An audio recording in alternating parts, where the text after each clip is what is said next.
Hello, welcome back to the Spider's Web, and as you can see we've got a little, it's not a game, but I'm just setting up as though I'm starting a game of Castle Ravenloft.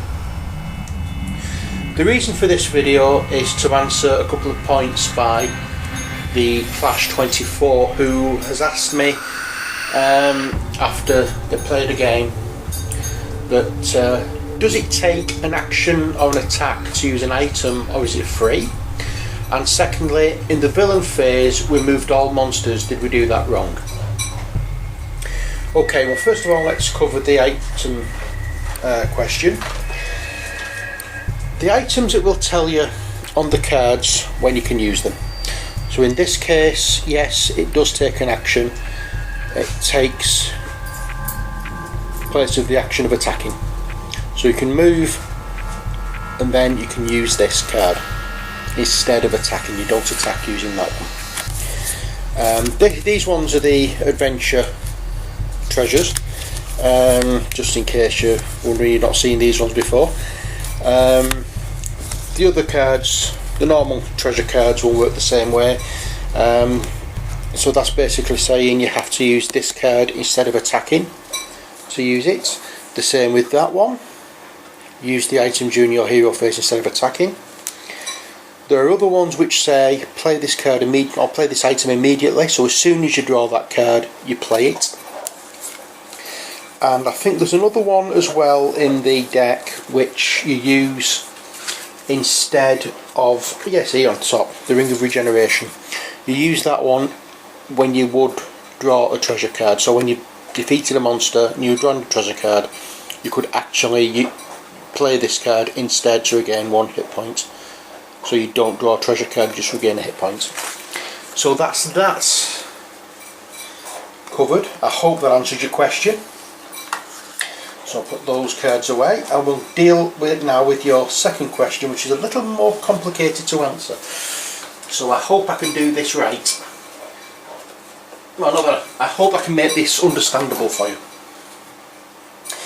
So the best way I can think of doing this is by setting up a little game and talking you through. Okay, so as you know, monsters will spawn on the squares on each tile which are specifically marked. In Castle Ravenloft it's with a pile of bones. In Wrath of Ashardalon it's scorch marks, and in Legend of Drist it's mushroom cluster, I think. Anyway, the way we draw monsters is simple. It's our hero's movement phase, so we can move. There's nothing on here at the moment to fight, there's no monsters at all. We're using Vistra and Caliph, just in this example. So, Vistra's moved 2 squares to take her to this edge. She's no monsters to fight, so what she does instead is she goes straight to the exploration phase, which allows her to draw a tile. This tile will have, as you know, a white or a black triangle on it. The triangle goes to the tile that you're moving from. The white one, you just draw a monster. If it was a black one, you draw an encounter card and a monster. So as you draw the white card, as you draw a white triangle, she just draw it as a monster, and she gets a skeleton. Okay, so you place the skeleton onto the spawn mark.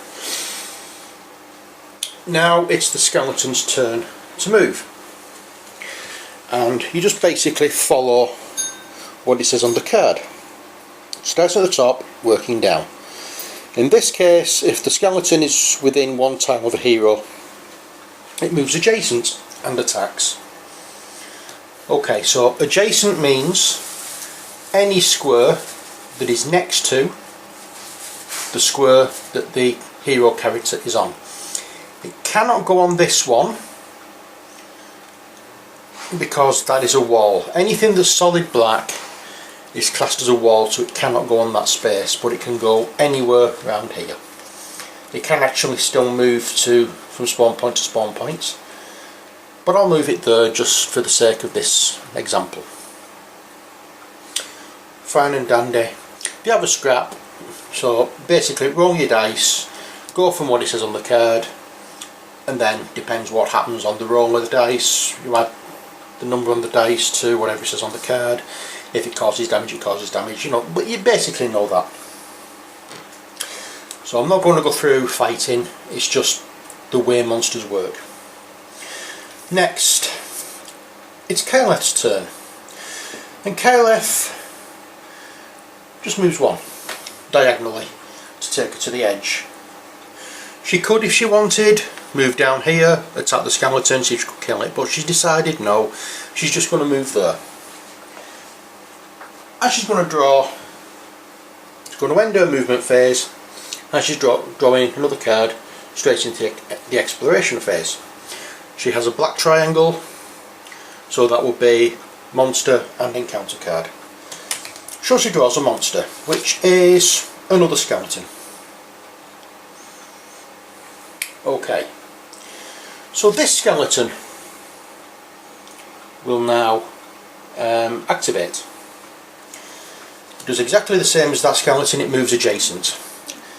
This time it only has 1, 2, 3, 4, 5, 6. Again, it can't go there and there's nothing there to stand on. So I'll move it there.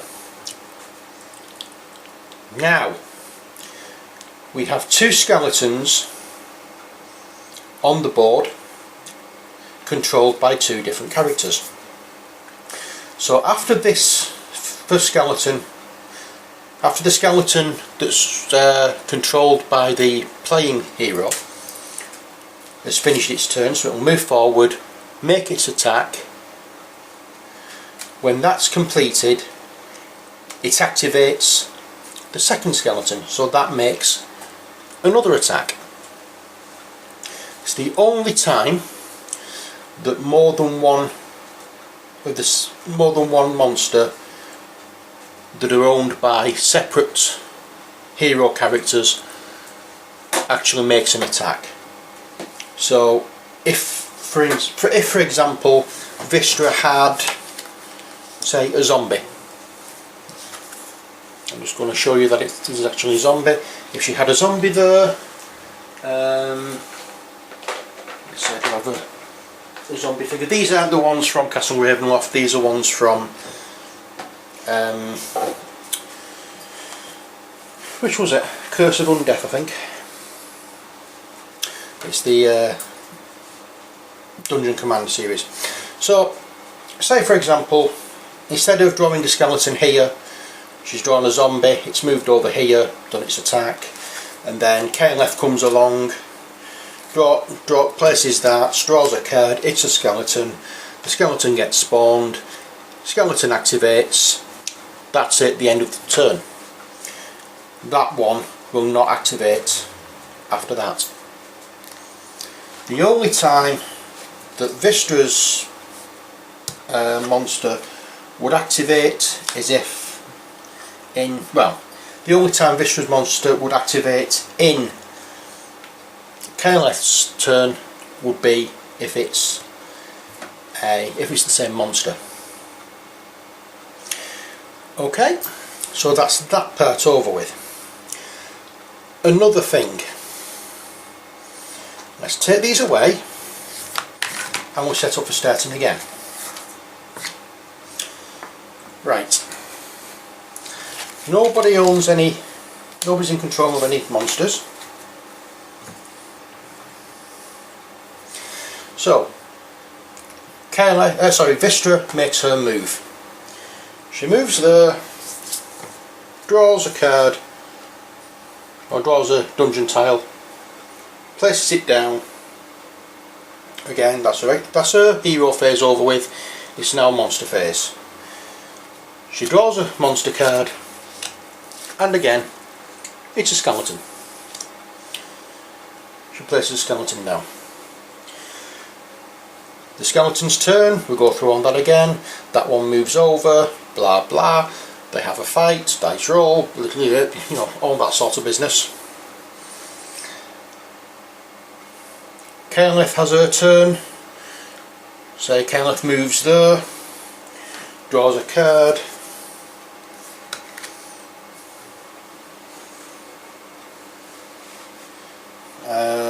So White Arrow, she draws a monster. Sorry, this time it is a zombie that she draws. So the zombie map plays there. It goes through what it says on the zombie. If the zombie is within 1 tile of a hero, it moves adjacent to the closest hero. As you can see, blah de blah. So it moves adjacent.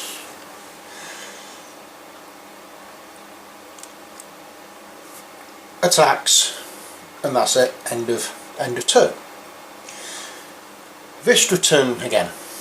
Vistra doesn't want to carry on fighting that, so she goes 1, 2, 3. And she pulls out another card. Not card, another tile. She then draws another monster card, but it's a skeleton. She already has one. So that card that she's just drawn gets discarded, and she draws another one, if I remember rightly, and places it down. So it's a wolf that she gets this time. There you go. That's that scenario covered with. You cannot be in control of more than one version of the same monster. Okay. The next scenario I can think of is, here's another scenario. I think I've covered everything now.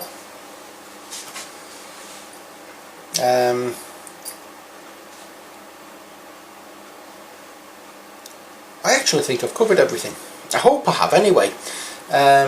So just to recap, 2 different monsters on the board, say there and there. So Kael'th's got a zombie, Vistra's got a skeleton. The skeleton only activates at the end of Vistra's turn, and the zombie only activates at the end of Kael'th's turn. Okay? The next one is where both characters have the same monster. So Vistra has a skeleton and Kael'th has a skeleton. It's Vistra's turn. The skeleton, she's had a fight with the skeleton. She's not done any damage to the skeleton. So that's her turn over with. Now it's her monster phase. Her monster attacks, fails to do anything, but because that one's activated, then the second one activates as well.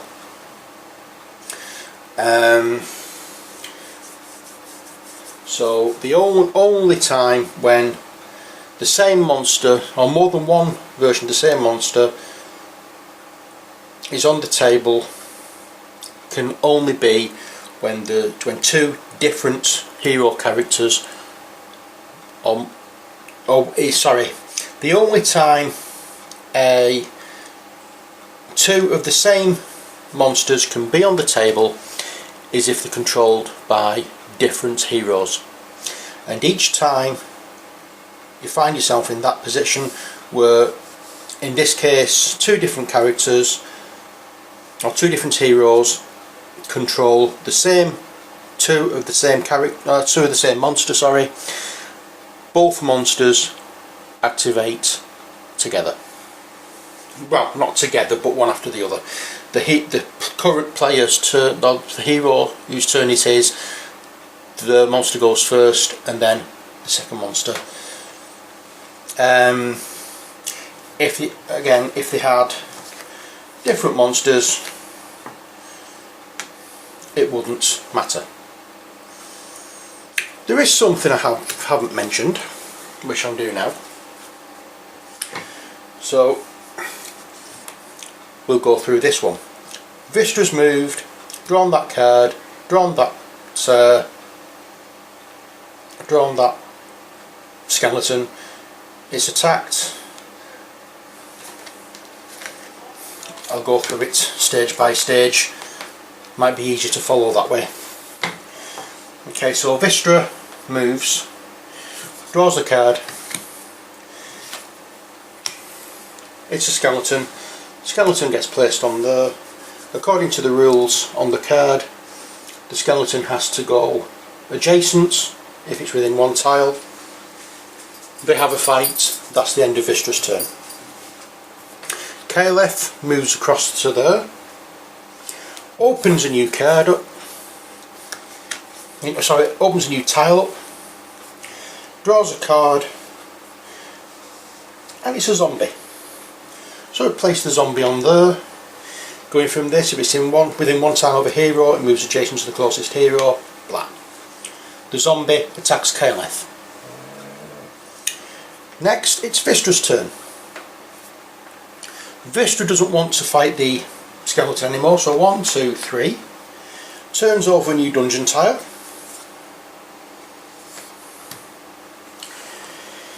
Draws a new card, which is a wolf.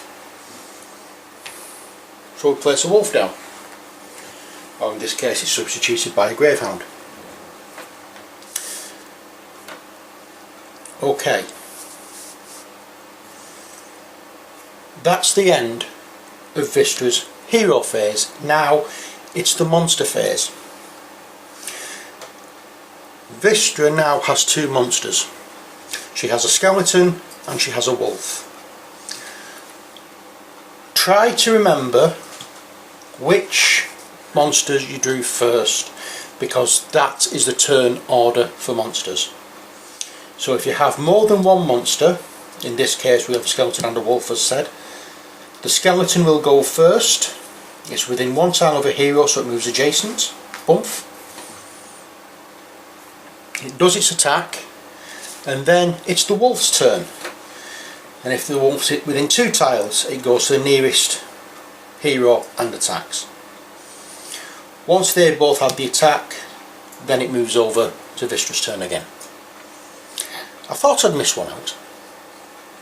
Okay, so I hope that's answered your questions. All the monsters don't move in the monster turn. Only the monsters controlled by the current hero character will move, unless 2 monsters on the board of the same type, and then both of them will. And you can't have more than the same type. You can't have one hero character owning 2 skeletons or 2 zombies or whatever. They have to be owned by or controlled by different heroes. So I hope that answers those 2 questions. And I think as well you was asking about the coffin tiles. I forgot about that one. I did reply earlier today about that. The coffin tiles I think are just used in the final mission. If I can just find the scenario book. I don't think they are used in every one. I will just double check for you to be on the safe side. Components, start dungeon tile, sun token, components, start dungeon tile, dark fountain, 5 hit points, no. Components, no. Good.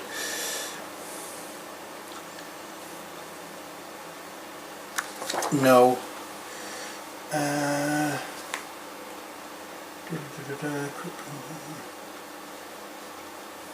No, it's not on that one.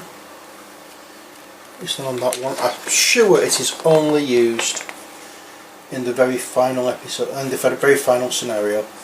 But as I said, I would just like to double check, just to make sure.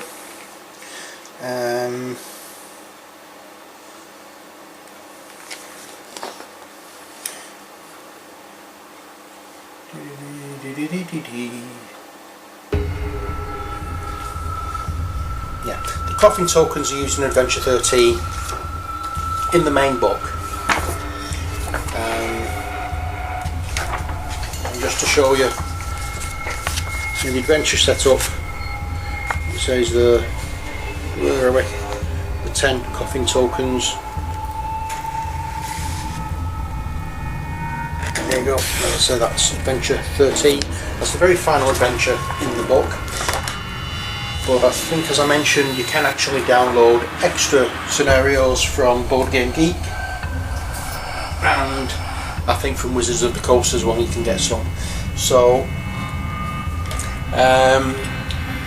this was a special clearing up video, or rules explanation video for Castle Ravenloft regarding the monsters. I hope it's answered your questions. I hope you can understand this a little bit better now. So TheClash24, thank you for your questions, thank you for your comments.